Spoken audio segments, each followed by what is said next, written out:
berikutnya, Dr. Bambang. Selamat pagi, Dr. Bambang. Ya, selamat pagi. Apa kabar, Pak? Sehat ya, Pak?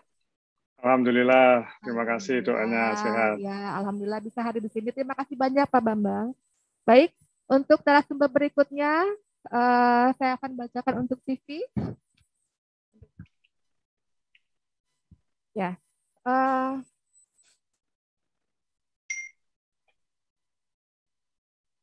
ya.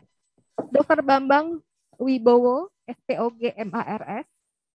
Beliau adalah sebagai ketua PP Persi ya Pak ya. Beliau ya lahir di Semarang, sekarang bekerja di RSUP Dr. Karyadi. Untuk alamat kantor di RSUP Dr. Karyadi.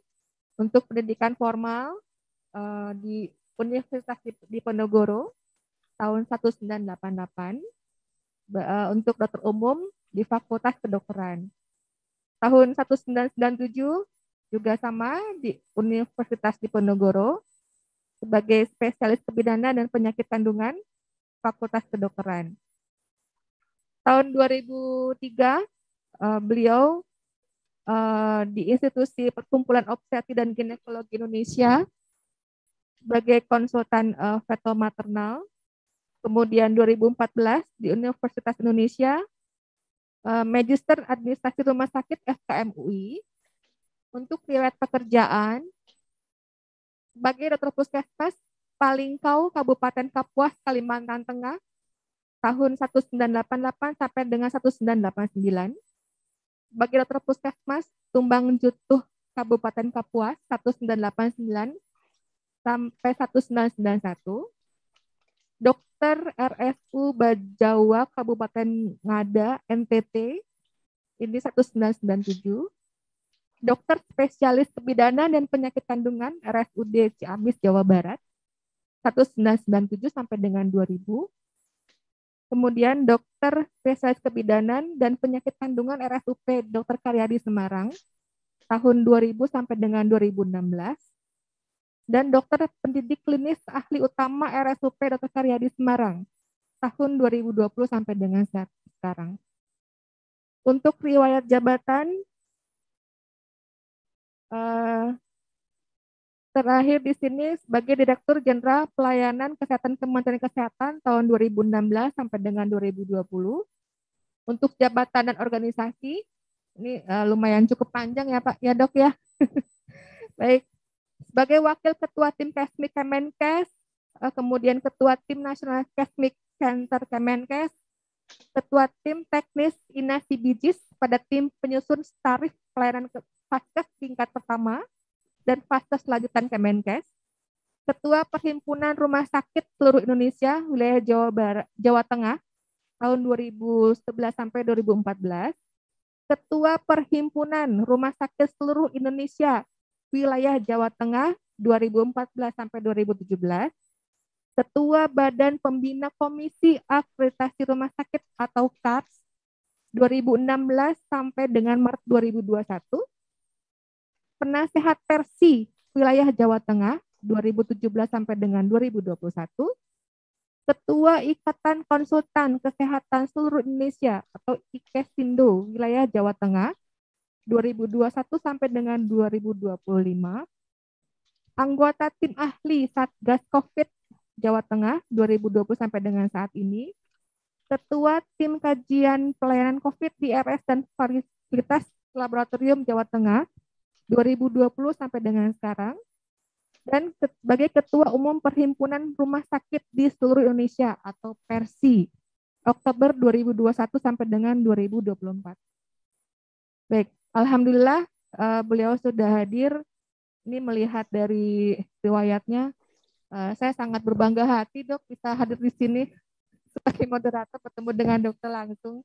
Dan juga saya rasa teman-teman di Zoom ya akan menyaksikan, mendengarkan apa yang akan disampaikan oleh Dokter Bambang. Mohon untuk disimak karena ini sangat menarik sekali nih.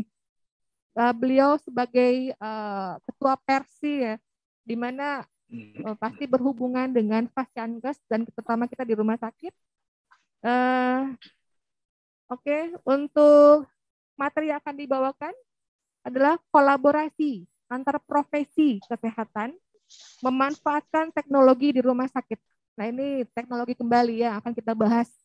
Bagaimana nanti kolaborasi antara Faskes, antara SDM, dan lain sebagainya. Baik, Dokter Bambang, saya persilahkan untuk menyampaikan materi. Terima kasih. Ya, baik, bismillahirrahmanirrahim. Assalamualaikum warahmatullahi wabarakatuh. Waalaikumsalam warahmatullahi wabarakatuh. Ya, terima kasih yang saya hormati Ketua Pimpinan Pusat beserta pengurus pusat DPP Permiki ya, yang barusan dilantik, juga Pak Agus Rahmanto dari Kementerian Kesehatan dan juga teman-teman seluruh anggota Permiki maupun teman-teman dari perwakilan rumah sakit yang hadir pada acara hari ini. Alhamdulillah kita bisa ketemu, mudah-mudahan kita selalu diberi rahmat sehat dan selalu bisa memberikan manfaat untuk masyarakat luas, ya, terutama di pelayanan rumah sakit baik langsung maupun tidak langsung. Saya juga terima kasih diberi kesempatan untuk bertemu dengan teman-teman dari Permiki ya. Mudah-mudahan nanti kerjasama Permiki dengan Persi bisa memberikan manfaat yang lebih banyak lagi ke depan. Jadi saya akan sampaikan tentang kolaborasi antar profesi kesehatan memanfaatkan teknologi rumah sakit.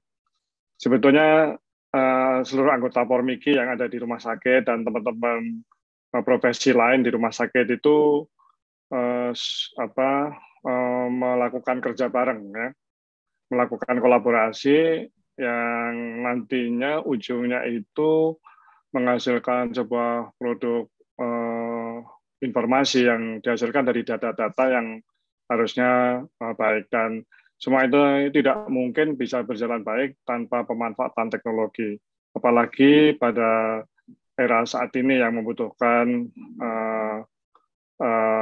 persoalan mutu dan keselamatan pasien. Kita bersyukur tadi Pak Agus sudah menyampaikan berbagai hal dari Kementerian Kesehatan. Sekarang ini sudah ada terbangun ya bagaimana ekosistem digital di sektor kesehatan, juga pengembangan dan transformasi digital. Jadi kita bersyukur dan ini akan mempercepat transformasi digital baik di rumah sakit maupun di setiap profesi yang bekerja di rumah sakit. Ini kita syukuri dan kita bisa manfaatkan. Mudah-mudahan dengan apa yang sudah disampaikan oleh pemerintah, kita bisa mengisi lebih baik lagi, dan rumah sakitan di Indonesia di dalamnya ada Permiki itu brandnya menjadi makin baik ya dalam memberikan pelayanan. Ini beberapa pokok bahasan yang akan saya sampaikan. Nah, ini saya yakin kita semuanya mengalami ini ya, menghadapi situasi dan risiko yang tidak kecil ketika bekerja di rumah sakit.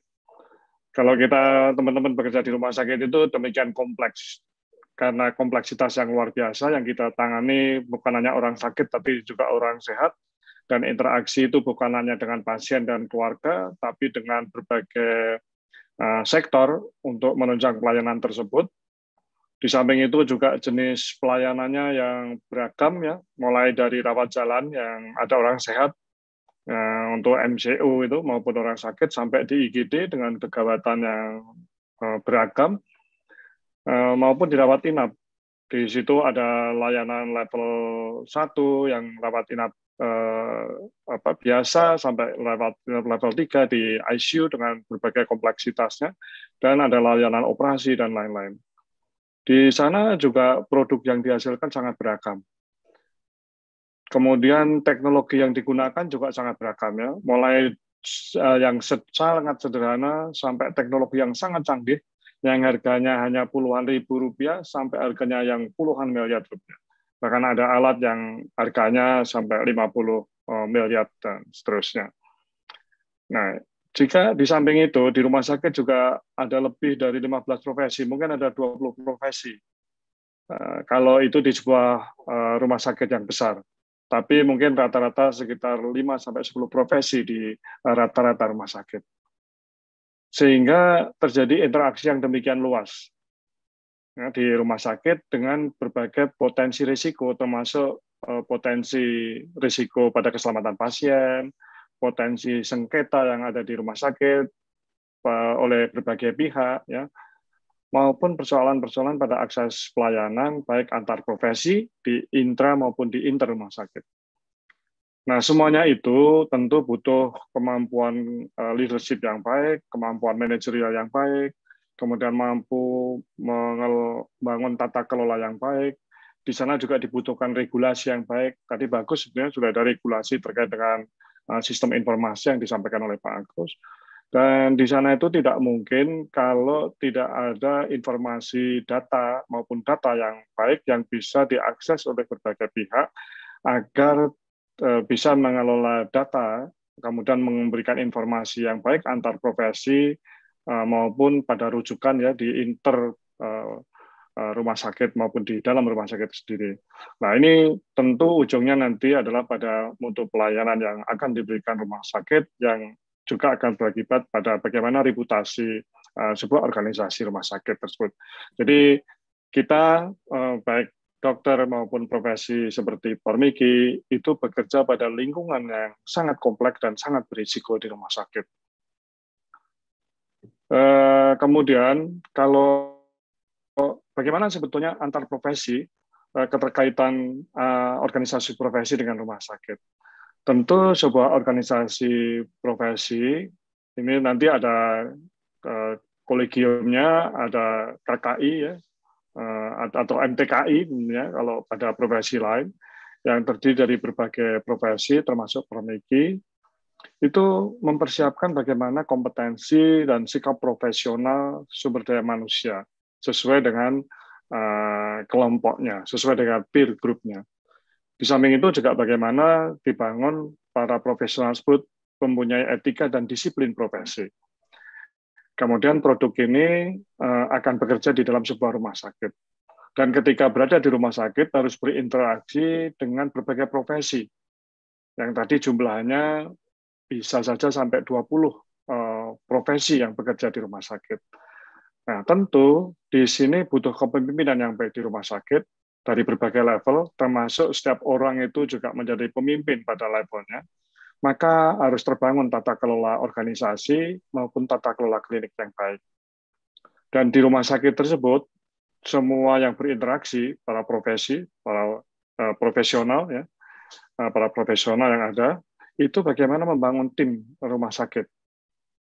Ya. Jadi bukan hanya kemampuan individu, tapi bagaimana kemampuan tim rumah sakit itu harus dibangun. Dan kompetensi sebagai ya kompetensi di masing-masing level. Kalau dokter adalah sebagai clinical leader di sana, karena memang lead-nya adalah seorang dokter klinis. Ujungnya adalah bagaimana layanan-layanan rumah sakit yang berorientasi pada pasien dalam rangka kerjasama interprofesional itu bisa dibangun. Sehingga ujungnya adalah nanti bagaimana kinerja pelayanan itu baik, kinerja keuangan juga baik, dan ketika kita bandingkan dengan fasilitas kesehatan yang lain, tidak hanya di dalam negeri tetapi juga dengan rumah sakit asing, kita itu memang punya daya saing yang baik. Dan tentunya harus diukur bagaimana kualitas yang dibangun di sana. Bagaimana efektivitas, efisiensi, bagaimana integrasi antar layanan, bagaimana equity, kemudian bagaimana waktu layanannya, bagaimana keamanannya, yang semuanya berorientasi pada pelayanan yang berbasis pada pasien. Nah, ini tentu memerlukan integrasi yang baik. Integrasi pelayanan itu berarti memerlukan transfer data, informasi data yang baik antar profesi yang ada di situ, baik di dalam rumah sakitnya maupun ketika melakukan konsultasi dengan rumah sakit lain atau profesi yang berada di rumah sakit atau fasilitas kesehatan lain. Maka diperlukan sebuah teknologi yang mampu menampung dan menginformasikan data tersebut yang mudah diakses dan kemudian juga dilakukan analisis. Bapak Ibu yang saya hormati, kita bisa lihat salah satu penelitian ya beberapa cukup lama memang ini tahun 2014 yang juga sebetulnya bisa memberikan gambaran bagaimana sebuah organisasi rumah sakit itu membangun tata kelola klinisnya. Ya, apakah sebuah organisasi itu sudah bisa dikatakan baik atau belum? Nah, karena ini kewajiban-kewajiban sebetulnya yang ada di dalam undang-undang, baik undang-undang rumah sakit maupun undang-undang praktek kedokteran maupun pada PMK 755 ya, tentang komite medik. Di sini kita lihat salah satunya bahwa pada tahun itu ya, itu audit medik itu sangat rendah dilakukan, 3,3%. Nah, padahal audit medik itu kita tahu kenapa kok kecil, kenapa kok rendah? Karena memang pada proses audit medik diperlukan data yang baik di rumah sakit. Bagaimana bisa mengekstraksi data itu? Pada zaman dulu, kita harus mengentry lagi untuk melakukan sebuah audit medik pada suatu periode tertentu, pada kasus tertentu. Nah, itu memerlukan effort yang besar. Kemudian kita tidak bisa mendapatkan data yang segera dan harus membutuhkan effort yang besar. Itulah yang menyebabkan kenapa tata kelola klinik nantinya maupun tata kelola organisasi tidak mampu dilakukan karena memang tidak tersedia informasi dari data-data yang selalu dikumpulkan terus-menerus dan kontinu dengan baik. Kemudian mudah diekstraksi, mudah dilakukan analisis untuk kemudian digunakan untuk proses-proses pengambilan keputusan maupun kebijakan di sebuah organisasi rumah sakit. Nah, ini menggambarkan teman-teman saya yakin di Pormiki, anggota Pormiki tidak mudah untuk dimintai data oleh sebuah tim rumah sakit ketika akan melakukan analisis yang basisnya adalah rekam medik. Nah, ini menggambarkan audit medik ini basisnya adalah rekam medik, di mana tidak mampu menyediakan data dengan cepat, akibatnya proses-proses atau pilar-pilar yang ada di dalam tata kelola klinis itu tidak bisa diselenggarakan dengan baik. Nah, ini tentu tidak hanya masalah pada dokter saja, tetapi semua profesi, termasuk Pormiki, yang tentunya harus mampu menyediakan data yang diperlukan untuk proses-proses lanjut di rumah sakit maupun aktivitas-aktivitas yang dilakukan antar profesi yang ada di rumah sakit. Karena Pormiki juga sejajar dengan ID, Pormiki juga sejajar dengan ID, Pormiki juga sejajar dengan profesi lain yang ada di rumah sakit maupun individu-individu yang ada menjadi anggota organisasi profesi tadi harus menunjukkan kompetensinya sebagai profesional yang bekerja di rumah sakit. Nah, ini sebuah gambaran bagaimana ketersediaan data itu tidak mampu disediakan karena tidak adanya teknologi atau rendahnya kemampuan teknologi kita yang ada di rumah sakit pada waktu itu. Nah, sekali lagi, bahwa praktek kolaborasi interdisiplin antar profesi itu tujuannya adalah untuk kepentingan pasien. Ini adalah sebuah paradigma yang mungkin belum lama ya dibangun. Karena dulu itu orientasinya pada pemberi pelayanan. Ya, tapi sekarang semua yang bekerja termasuk dokter, kemudian manajemen, perawat, nakes lain termasuk Pormiki di sini itu bagaimana bisa memberikan layanan yang baik yang seluruhnya berorientasi dan menghargai hak-hak pasien. Bagaimana informasi itu bisa didapatkan. Kemudian bagaimana pasien itu dan keluarganya sebetulnya harusnya sekarang atau ke depan itu bisa mengakses data atau informasi yang ada di rekam medik. Itu adalah hak pasien dan keluarganya. Nah, ujungnya nanti bagaimana kualitas beban kerja dan volume kerja itu bisa menghasilkan produk layanan yang bisa memuaskan pasien, yang bisa memberikan standar keselamatan pasien yang tinggi dan melampaui harapan-harapan pasien. Dan semua proses-proses itu baru bisa dilakukan ketika tersedia teknologi informasi yang baik, yang mampu mendukung proses-proses layanan antar profesi yang diberikan. Disinilah sebetulnya perlunya integrasi data rumah sakit yang baik dari data yang ada di front office maupun yang ada di back office. Nah, ini tugas kita bersama, bukan hanya tugas kepala atau direktur rumah sakit, tetapi juga termasuk Pormiki yang ada di dalamnya dan semua profesi yang ada di rumah sakit. Sekali lagi, tujuannya adalah bagaimana bisa menghasilkan produk layanan yang melampaui harapan pasien atau keluarganya, ya, bagaimana nilai-nilai pelanggan itu bisa kita penuhi harapannya, dan bagaimana keselamatan pasien itu bisa terus ditingkatkan dan diperbaiki dari waktu ke waktu. Nah, hal ini juga sama. Bagaimana seorang dokter yang punya kewajiban sebagai clinical leadership di sana, ya, ini juga memerlukan data-data yang baik, dan itu tidak mungkin tanpa bantuan teknologi informasi. Bagaimana mampu bekerja secara tim dengan baik, bagaimana mampu memanage pelayanan dengan baik. Kalau informasi misalnya saja layanan laboratorium itu lambat, tidak bisa didapatkan segera dan tidak bisa diakses dengan segera.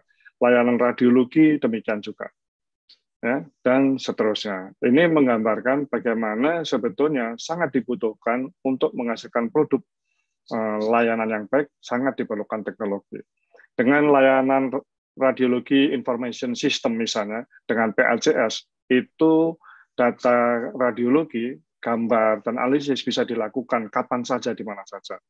Demikian juga laboratory information system, ya, yang terkoneksi di dalam sistem rekam medik elektronik rumah sakit itu akan mampu memberikan kecepatan data, kemudian interaksi antar para pemberi profesi pelayanan akan lebih baik, yang ujungnya adalah mutu layanan yang akan lebih baik. Nah, artinya apa? Bahwa semua yang akan dilakukan di rumah sakit oleh berbagai profesi ini perlu dukungan teknologi, khususnya teknologi informasi. Dan teknologi apapun sekarang harus bisa diintegrasikan ke dalam teknologi informasi, ya. Karena Internet of Things itu berarti semuanya. Sekarang radiologi, laboratorium, semuanya bisa, ya, dikaitkan, dihubungkan ke sana. Bahkan prosedur operasi pun dilakukan dengan teknologi informasi, bantuan teknologi informasi. Ya, seperti misalnya melakukan, sekarang bisa beberapa rumah sakit sudah melakukan robotic surgery yang dilakukan dari tempat yang area yang tidak berada pada pasien itu langsung berada. Nah, ini juga sama, ya, ketika pilar-pilar tata kelola itu harus dibangun. Bagaimana mungkin kita bisa melakukan audit tadi? Bagaimana pelaporan insiden keselamatan pasien bisa didata dengan baik, bisa dihasilkan dengan baik. Kemudian layanan-layanan yang terkait dengan pelaporan insiden itu menggambarkan performa pelayanan itu bisa diolah untuk menghasilkan sebuah informasi yang baik, kemudian dipakai untuk intervensi sebuah kebijakan. Itu juga dukungan teknologi informasi yang baik. Ya, itulah tujuannya sebenarnya, bagaimana tata kelola organisasi dan tata kelola klinik di sebuah rumah sakit yang ujungnya adalah mutu layanan yang baik, keselamatan pasien yang baik, itu tidak mungkin dihasilkan tanpa dukungan teknologi sekarang. Dan itu memerlukan kemampuan lebih dari organisasi rumah sakit. Tadi sudah disampaikan oleh Pak Agus, memerlukan sumber daya manusia, sarana prasarana, sistem, dan komitmen, dan juga kepemimpinan yang ada di situ. Ya.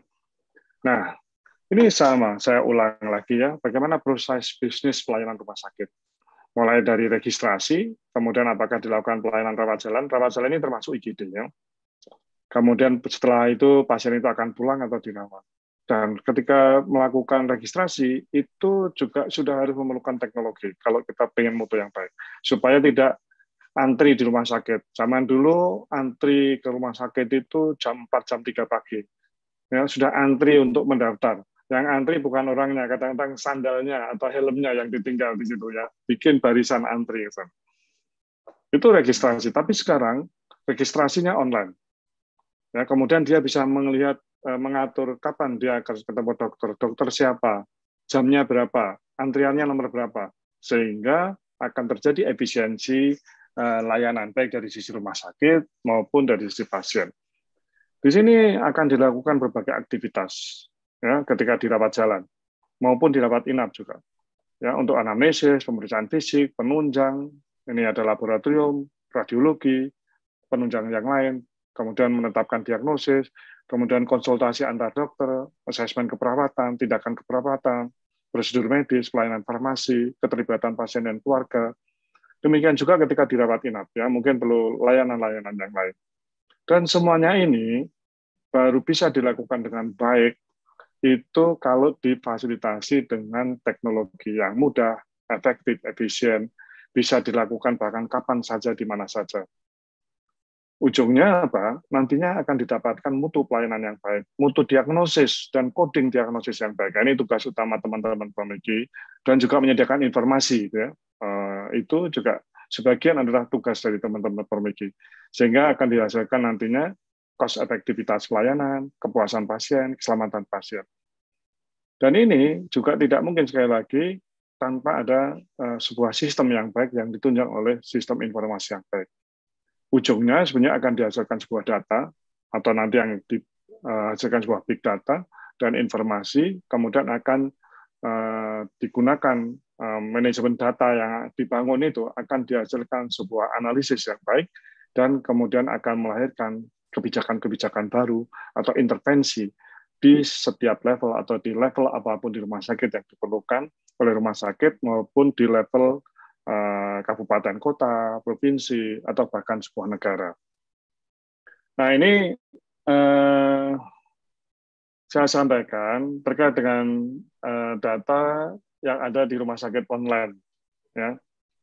Ini data ini dari Kementerian Kesehatan, diambil pada waktu itu ya, kita bandingkan kemampuan sistem informasi rumah sakit dari tahun 2013 sampai 2020. Ini SIM yang hijau ini sistem informasi rumah sakit yang berfungsi, yang abu-abu ini adalah jumlah rumah sakitnya pada waktu itu. Kita bersyukur bahwa komitmen rumah sakit itu luar biasa. Dari waktu ke waktu proporsinya meningkat. Ya, kalau di 2013 itu hanya sekitar sepertiga rumah sakit yang mempunyai SIM rumah sakit yang fungsional dengan berbagai level tentunya. Tapi di tahun 2020 yang lalu, itu sudah sekitar 80% rumah sakit itu menerapkan sistem informasi manajemen rumah sakitnya. Ini kita syukuri. Ya, kemudian kalau ini juga tadi sudah disampaikan oleh Pak Agus, saya kira hal yang baik. Ya, hanya mungkin ini survei yang diambil ini dari 120-an rumah sakit rujukan. Ya. Padahal di luar rumah sakit rujukan itu banyak yang sudah menerapkan rekam medik elektronik juga. Ini tadi juga terkait dengan komitmen rumah sakit untuk pembiayaan digitalisasi, ya itu relatif kecil. Padahal sebenarnya tadi sudah disampaikan oleh Pak Agus juga, sekarang ini tentu akan meningkat ya komitmen rumah sakit itu dengan difasilitasinya ekosistem yang baik, kemudian juga ada blueprint untuk transformasi teknologi informasi. Nah, ini saya kira yang bagus ya, bagus banget informasi ini. Dan pada waktu yang data di sini itu yang menerapkan front office dan back office hanya sudah cukup baik ya, 64% rumah sakit. Kalau kita lihat, ini adalah survei yang dilakukan oleh Persi pada tanggal 2 sampai 5 Maret yang lalu. Kemudian pada waktu itu setelah mendapatkan 500 rumah sakit yang terlibat di dalam survei, sementara kita hentikan, tapi masih berlangsung ya. Setelah itu masih berlangsung, tapi belum diolah datanya. Ini waktu itu tanggal 2 sampai 5 Maret. Ini salah satunya ditanyakan aplikasi atau inovasi digital di rumah sakit anggota Persi. Ada kriteria yang mereka ini subjektif ya, optimal, perlu perbaikan, direncanakan tahun ini dan belum ada. Ini kita lihat sebetulnya komitmennya cukup baik ya. Tapi memang umumnya ada di wilayah back office ini ya. Ini tapi kita melihat. Tapi kalau yang di front office umumnya ini seperti rekam medik, telemedicine ini belum cukup kuat. Nanti kita lihat berikutnya. Tapi ini cukup bagus bagaimana komitmen mereka, bahwa mereka beranggapan bahwa di area-area yang bersifat billing system, pendaftaran daring, kemudian sistem akuntansi, logistik, ini cukup banyak yang sudah cukup optimal, ya terutama di billing system. Kemudian yang tahun ini mengembangkan juga cukup banyak. bahkan ada sekitar 80% ya dari seluruh rumah sakit yang dari 500 rumah sakit ini. Tetapi kita sangat prihatin karena ada sebagian rumah sakit bahkan yang belum mempunyai sistem informasi. Ya, ini cukup memprihatinkan. Ini mungkin rata-rata sekitar 20% ya, terutama untuk billing sistem, logistik, akuntansi dan sebagainya. Nah, ini barangkali perlu perhatian nantinya dari mungkin keterbatasan sumber daya maupun sarana dan prasarananya. Nah, kalau kita lihat lebih jauh lagi pada survei tersebut, kemudian ini fitur elektronik yang tersedia di rekam medik elektroniknya.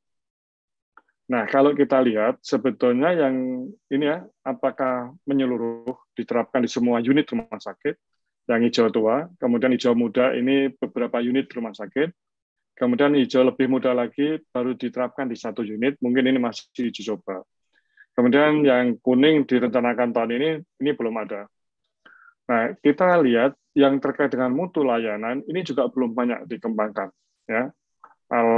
Reaksi alergi, kemudian layanan radiologinya, kemudian berbagai faktor risiko, kemudian barcode pengobatan ini penting sekali untuk menurunkan angka medication error yang cukup tinggi kasusnya. Kemudian berbagai data analitik yang bersumber dari rekam medik elektronik, kemudian formularium elektronik juga belum dikembangkan. Ini sangat terkait ya. Reaksi alergi, barcode pengobatan, dan formularium ini bisa kalau diterapkan betul akan bisa menurunkan medication error yang kasusnya sebetulnya cukup tinggi. Ya, ini menyangkut mutu layanan, ini yang harus dibangun. Ya, perlu bantuan pada situasi sekarang bahwa belum banyak rumah sakit yang siap menerapkan ini secara menyeluruh. Walaupun komitmennya cukup baik, ya mungkin sekitar 50% rumah sakit itu dari 500 rumah sakit tahun ini akan mampu mengembangkan fitur-fitur elektronik yang ada di rekam medik elektronik lebih maju lagi. Nah, ini perlu pemantauan, perlu supporting, dan juga dukungan dari berbagai pihak, ya, termasuk kita dari Persi, juga kita harapkan dari Kementerian Kesehatan. Nah, kalau dilihat dari tingkat kematangan digital, ini juga subjektif dari para yang mengisi survei ini, ya. Ini memang kita bersyukur memang dari sisi kepemimpinan cukup baik ya di rumah sakit, komitmennya cukup baik. Tadi juga disinggung oleh Pak Agus bahwa SDM kesehatan ini perlu didukung, ini infrastrukturnya juga ini di berbagai wilayah. Kemudian pembiayaan ini juga menjadi persoalan karena memang situasi sekarang investasi rumah sakit cukup berat ya dengan situasi saat ini ya, keuangan cash flow rumah sakit. Nah, ini tapi kita melihat dari sisi kepemimpinan, komitmen pimpinan rumah sakit cukup baik. Tapi memang ada dukungan-dukungan yang diberikan. Ini sangat sejalan ya dengan apa yang disampaikan oleh Pak Agus tadi dari temuan yang didapatkan oleh Kementerian Kesehatan. Nah, ini terkait dengan telemedicine, ya. Apa saja yang disediakan? Ini lebih banyak, sebagian besar. Ini pada survei lain ya, yang dilakukan oleh Persi di Juli 2021 pada 442 responden. Ini telekonsultasi cukup banyak, telefarmasi juga cukup banyak ya. Kemudian KIE. Nah, ini untuk ini mungkin teleekspertisi untuk radiologi dan karena harus ada teks tadi ya, PACS tadi, dan juga laboratori information system ini belum banyak. Telemonitoring juga sebagian sudah mengerjakan. Tapi ini gambaran bahwa variasi layanan telemedicine itu sangat beragam. Tapi kita bersyukur telekonsultasi terutama pada saat pandemi ini cukup banyak yang menyediakan. Dari 442